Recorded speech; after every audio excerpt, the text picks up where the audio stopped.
In a land born of oaths and betrayal, where love, greed, power, and destiny collide, begins the saga of Hindriyana. This is Storm of Destiny, Book 1, 13 chapters of glory and grief. Chapter 1, The Oath. The kingdom of Hindriyana was ruled by King Bali, a man of strength and kindness. He had two queens, Devika, gentle as rain, and Vinta, fiery and ambitious. Devika gave him a noble son, Bheema, while Vinta bore Bhaskar, sharp but indulgent. The court knew Bheema was the rightful heir, but Vinta's hunger for the throne would not rest.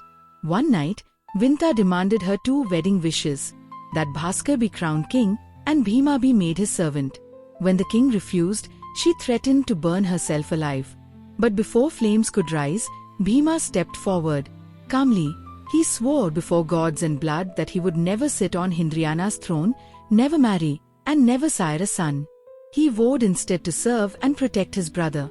Moved by this sacrifice, King Bali blessed Bheema with a rare gift, the power of healing. No wound would linger long upon him, no poison could easily claim him, and his strength returned faster than that of other men. Soon after, King Bali died of grief, and the crown passed to Bhaskar. Thus began Hindriyana's age of shadows, shaped by oath and destiny. Chapter 2, Shadows. The kingdom of Hindriyana celebrated with music, flowers, and incense. King Bhaskar was being married to two sisters from Mithila, Aaradhya and Adhya. Aaradhya, the elder, was gentle and kind, while Adhya, the younger, was deeply devoted and fiercely loyal to her husband. As the wedding took place, Bheema stood quietly in the shadows. Bound by his oath, he bore no crown and no armor. His eyes rested on Aaradhya, not with love, but with recognition. In her eyes, he saw doubt and compassion, a heart too soft for the harsh world she had entered. In the weeks that followed, Aaradhya noticed injustice in the kingdom. Merchants cheated, soldiers neglected, the poor ignored. Her heart pushed her to act, even arranging help for a wronged trader. This angered Bhaskar, who accused her of stepping beyond her place. Aaradhya calmly answered that the strength of Hindriyana lay in the welfare of its people. By contrast, Adhya always supported Bhaskar, defending every action he took, no matter how cruel. One evening, Bheema spoke to Aaradhya in the garden. He warned her that kindness was not weakness, but power often resented those who acted too boldly. He promised to guide her quietly, without breaking his oath. Aaradhya listened, determined to do what was right. But in the palace, shadows were growing. Bhaskar ruled with pride, blind to the lessons before him. Aaradhya's compassion, Adhya's loyalty, and Bheema's silent watchfulness had begun to shape the fragile balance of Hindriyana, while beneath it all, unrest slowly took root. Chapter 3, Cruelty and Grace. King Bhaskar wore a crown of gold, but his rule was cruel. He taxed farmers and merchants heavily, filling his palace with wine and feasts while the people of Hindriyana suffered in silence. Queen Aaradhya could not ignore the injustice. She saw prisoners punished without cause and villages poisoned, leaving families broken. When a nobleman accused an innocent family of poisoning a well, Aaradhya suspected greed, not guilt. She turned to Bheema, whose strength and presence made even the proudest tremble. Bound by his oath to serve Bhaskar, Bheema still stood for truth. Together, Aaradhya and Bheema searched for answers. They questioned merchants, servants, and guards. One by one, lies crumbled before Bheema's unshakable gaze. Evidence revealed the noble scheme. Poison jars, forged letters, hidden payments, all meant to steal the family's rich lands. In the great hall, the trial began. Bhaskar sat proudly on the throne, ready to punish the innocent family. But Aaradhya spoke out. The people were innocent, and the true traitor sat among the nobles. Bhaskar demanded proof, and Bheema stepped forward with all the evidence. The noble broke down, unable to deny his crimes. The family was freed, and the village saved. The people praised Aaradhya's compassion and Bheema's justice. But Bhaskar felt only humiliation. Corrected in front of his court, his pride turned to anger. Though justice had won, a darker shadow began to grow in Hindriyana. One born not from enemies, but from the king himself. Chapter 4, Warrior's Farewell. After the trial, the people of Hindriyana felt hope again. They praised Queen Aaradhya for her compassion and Bheema for his justice. Villagers brought small gifts, grain, toys, cloth, which Aaradhya accepted with gratitude. Children ran to Bheema, elders blessed him, and many said he reminded them of King Bali. Everywhere they went, love followed them. But King Bhaskar saw only insult. During a city tour, the people cheered Bheema's name, not his. Burning with envy, he turned to his mother Vinta, who whispered a plan: send Bheema to distant wars so he would be far from the people's love, and tie Aaradhya's hands by making her a mother, chained to the cradle instead of the court. That same day, Bhaskar declared war in the south. He ordered Bheema to lead 50,000 soldiers at dawn.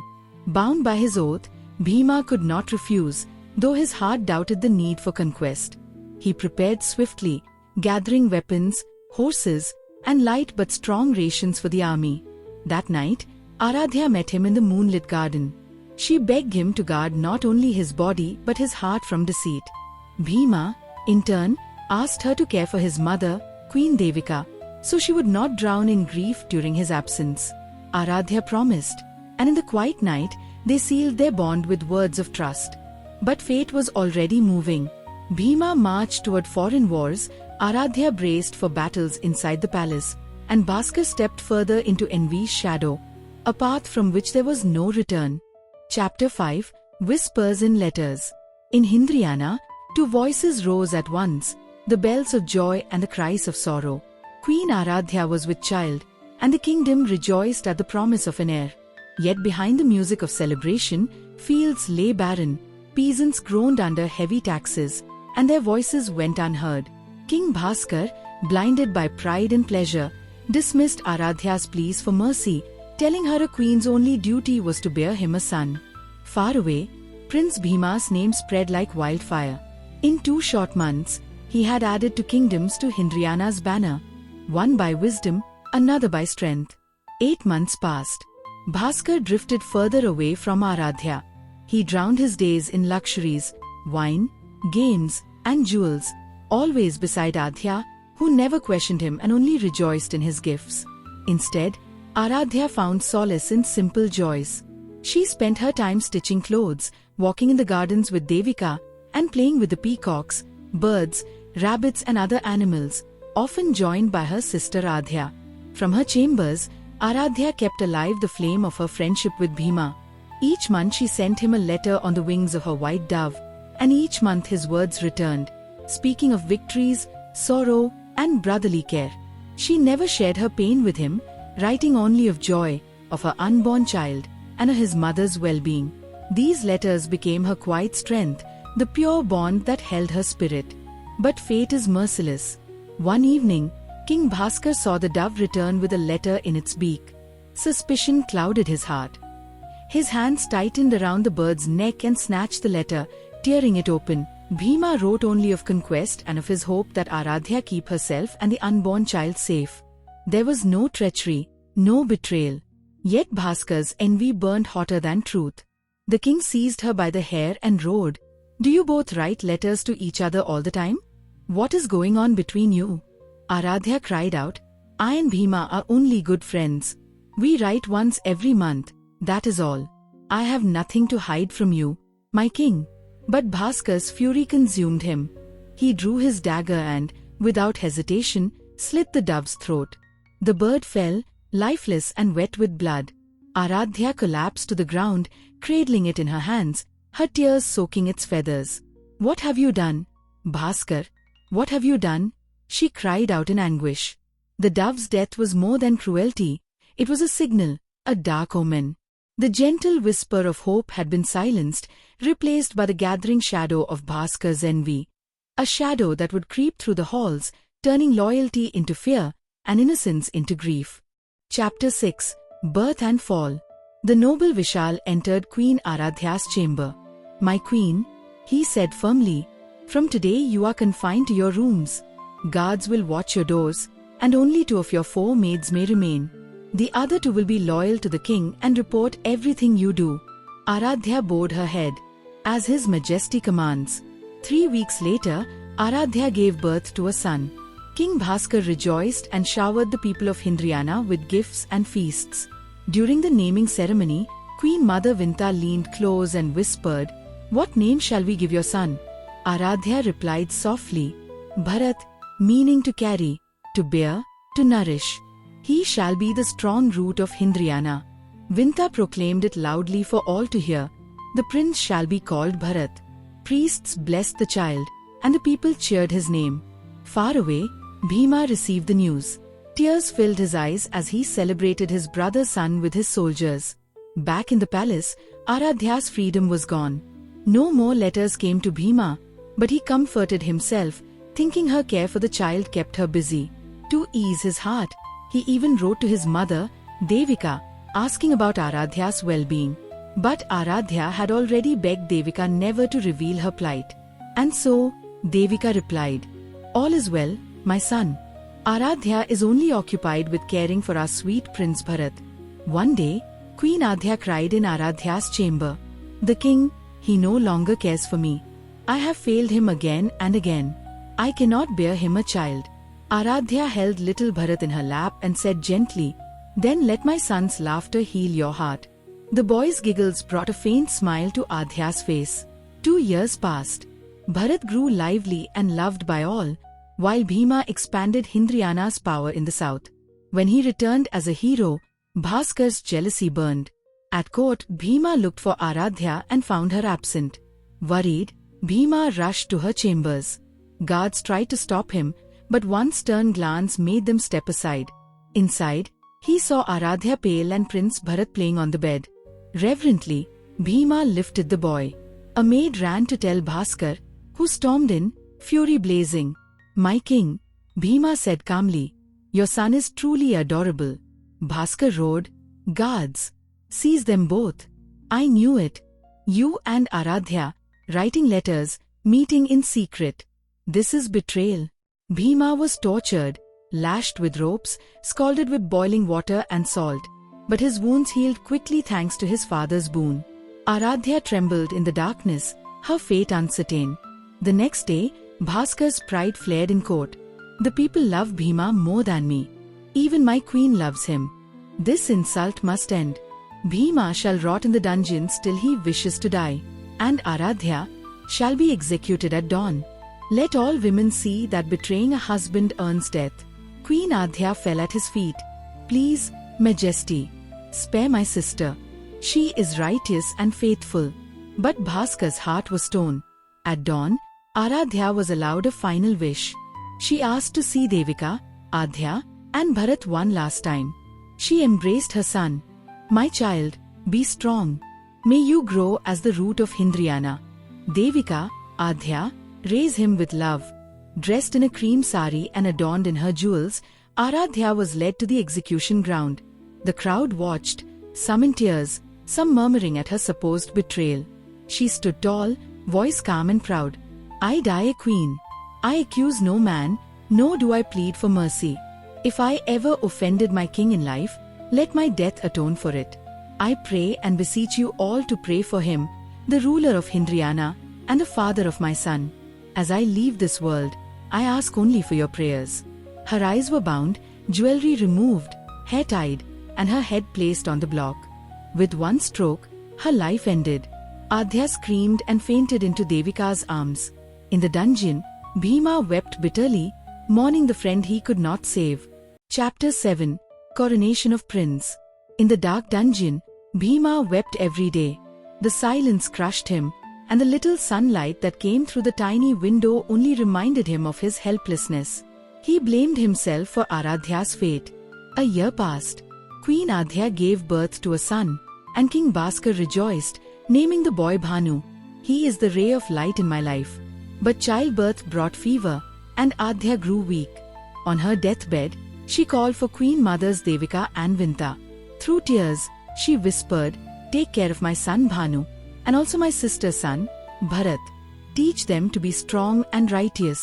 When Bhaskar arrived, she said softly, "Be a great father to both Bhanu and Bharat.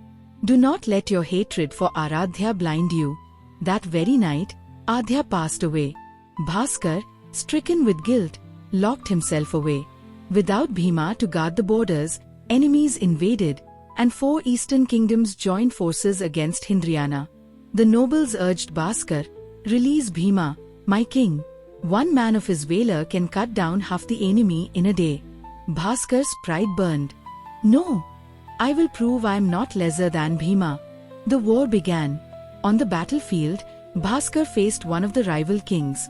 Their duel was fierce, but Bhaskar fell, his leg badly wounded. His nobles shielded him until sunset, when the day's battle ceased. That night, the council warned him, only Bhima could lead now. Reluctantly, Bhaskar summoned him. "Do you remember your oath to protect the king and the kingdom?" Bhaskar asked coldly. "An oath cannot be forgotten, my lord," Bhima replied. "Then fight in my stead. Save Hindriyana." The next day, Bhima stormed the battlefield.